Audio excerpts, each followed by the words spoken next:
bad Barriss. That's a bad Barriss. ARH7's bad Barriss brings the ghost of Pong Krell back in a very interesting way. A huge shout out to our channel members for supporting what we do here. If you want to get involved with the channel and the Dice Commando community, please consider joining as a channel member. Remember, these videos are only possible with your support. You can show that support with a like, a subscribe, and by leaving us a comment and sharing your feedback. Community first, and go Commando.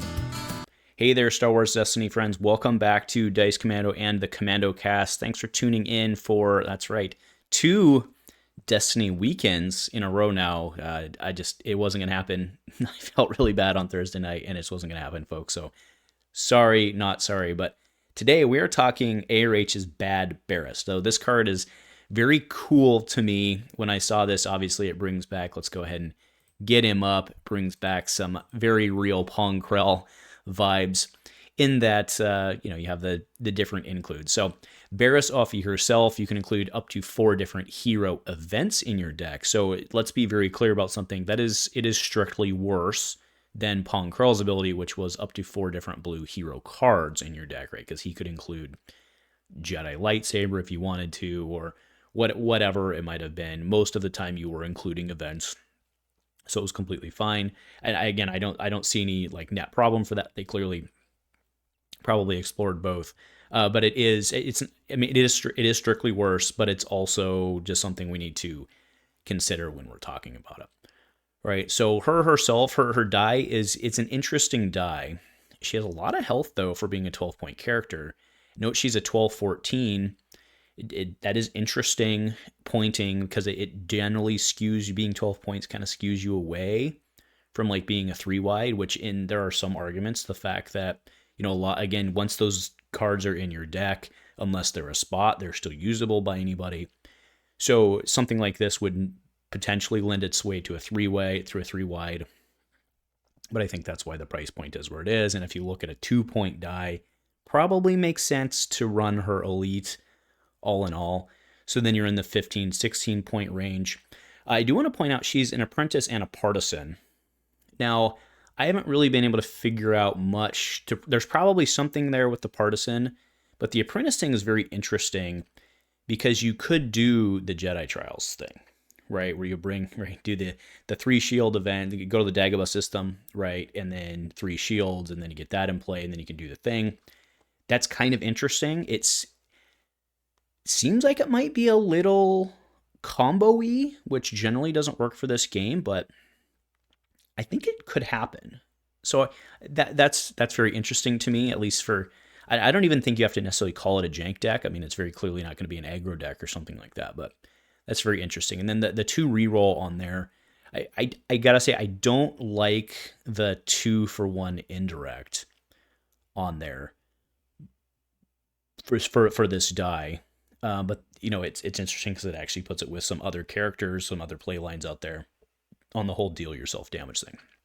Okay, now before we go, so what I want to talk about primarily are the cards we'd bring with her. And before we get into that, I want to really read her power action, be very clear about it, right? So it says play a card. Then if it was a hero card, deal 1 damage to a character. If it was a hero card, deal 1 damage to a character.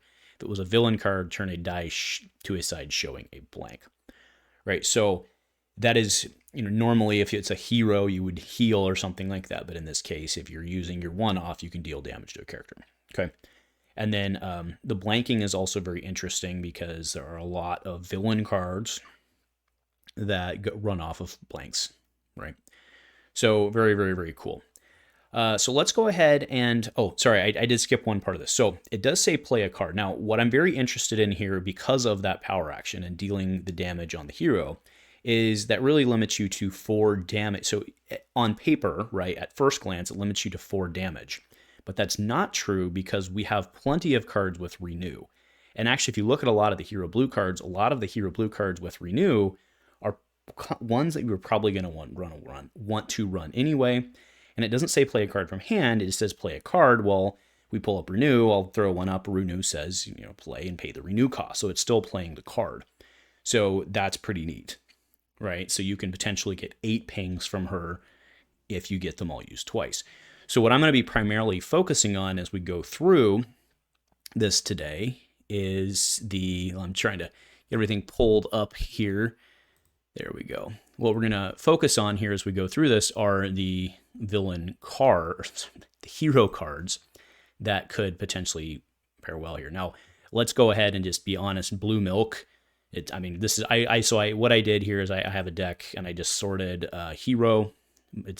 These are hero cards, force cards, and I just sorted them by cost. Okay. So we have blue milk here. Oh, you know what? I have neutral on too. Sorry about that. But blue milk's one that you should be playing.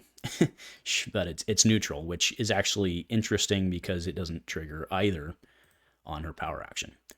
Okay, so going into hero, as the force wills it. So that has renew 1, spot a blue character, choose a die showing a blank. That die cannot be re-rolled this round. Okay.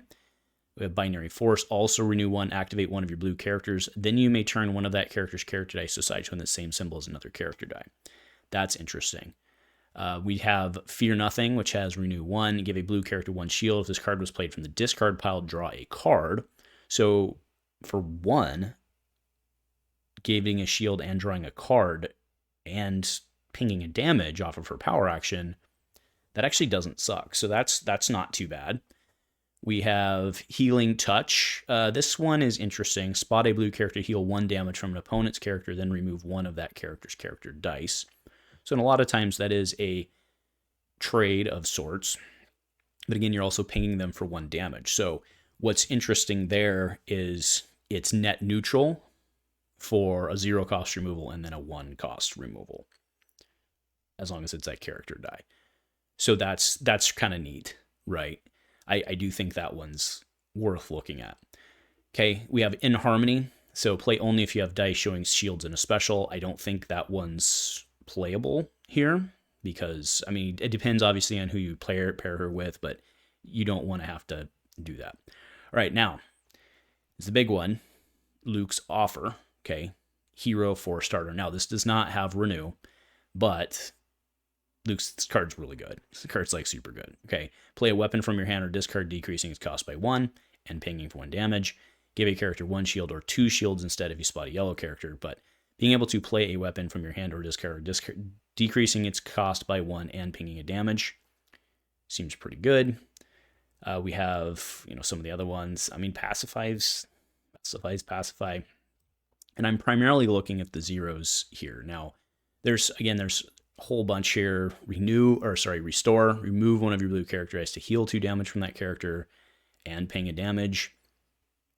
Yeah, maybe, right? But I think it ended up being fitting with, probably you're running mono blue, probably with her. But I suppose you could run her with Maul or something like that, right? All right. Here's some of the other ones. So dissuade, renew 2, spot a blue character to remove a non-blue die. So that's okay, depending on the die you're removing, obviously. So, but it's 1 cost and then it's 2 the second time. So that one's a little higher on the cost curve than some of the others that we've seen. And then 3. So I have you. No, I sense a trap. There we go. This is the other one. So discard any number of cards from top of your deck, then give her character shields equal to the number of cards discarded. That's actually not horrible, especially when you consider that you might be putting... Now, again, it's not as many as Blue Hero, but especially when you consider that you could have some renew cards getting put in. And again, I don't want to be too laser focused on just the renew cards, but I do think that's worth having the conversation about kind of getting the max value out of it. Let's go ahead and skip to the bottom, which is, we kind of already talked about this, but you will go to the Dagobah system. So it is hero. It's cost 3, but it's 3 shields for an apprentice and then a set aside Jedi Trials to your team, right? And then Jedi Mind Trick does not work, right? It's a good one, does not work. And then Force Reflexes.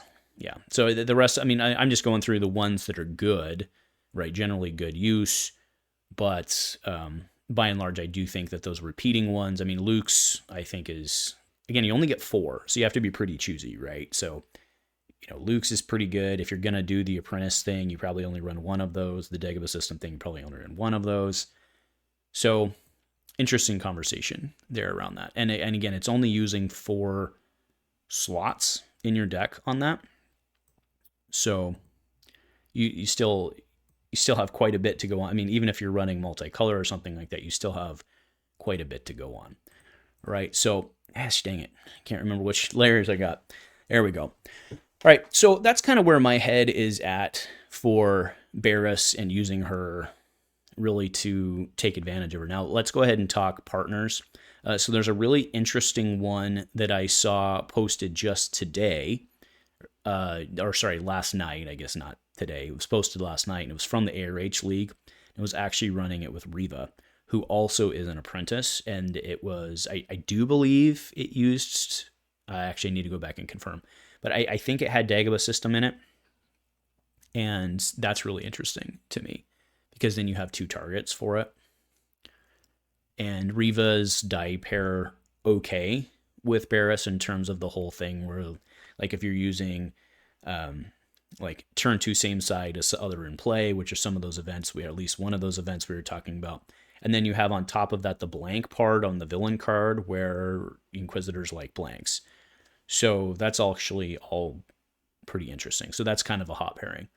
And then again, she's 14, so there's plenty of characters she can pair with in the 15, 16 range, maybe even another 14 with a plot or something like that. So pretty neat overall. So I'd love to hear, again, I think this is one of those characters that there's some serious building potential to. Now, I do want to, again, clarify, let's go ahead and bring up Pong, right? Pong was never super great. Part of it was because if you look at his die, he just wasn't good in, he came out in SOH, sorry. Came out in SOH, and it pretty much creeped by that point to where, like, that die on a 15-point character wasn't super good even then. And you also had Raylo in that same set, so he kind of landed odd there. But I think they decreeped him because I think they were afraid of kind of the crossover of using the other stuff. And it was fine, and he had his lightsaber, and it was cool. But he never landed super hard. He never had a huge meta impacts. And I think Barriss probably ends up falling kind of in that same spot. The difference being her better price point, a little better health, and then the ability to just, kind of ping over. Pong Krell didn't exist with Renew. So we'll see. And then the power action part of it to be able to do it on demand. So I think it's really interesting. Be curious to see what the cool kids can do experimenting with Barriss, and we'll keep watching going forward. So anyway, folks, that's it for me today. Kind of a 3 crafting episode, going through the list, looking at mostly those Renew cards, let's be honest, but some interesting ideas out of that. So anyways, that'll do it for today. Thanks, folks, and go Commando.